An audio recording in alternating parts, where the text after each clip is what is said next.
Hello বন্ধুরা, আজকে আমি খেতে বসেছি।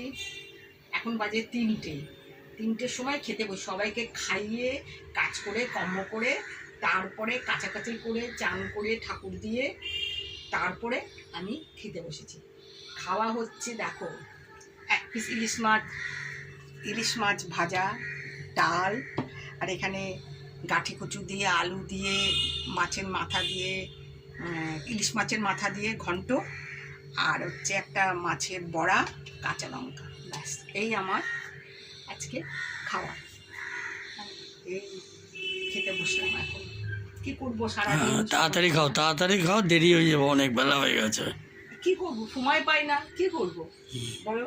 আমি ভিডিও করারও সময় পাই না, যে ভিডিও তোমাদেরকে দেখাবো সময়ই পাই না। সকাল থেকে মানে এত কাজে ব্যস্ত থাকি, বাজার করতে হয়, বাজার, ব্যাংক, পোস্ট অফিস, তারপরে তোমার ছেলের তোমার যাবে অফিসে, রান্না, সমস্ত কিছু আমাকে করতে হয় একা। তোমার কাকু কিছু পারে না। তাহলে স্টার্ট, খাচ্ছি এখন, রাখি তাহলে। Bye bye. বাই।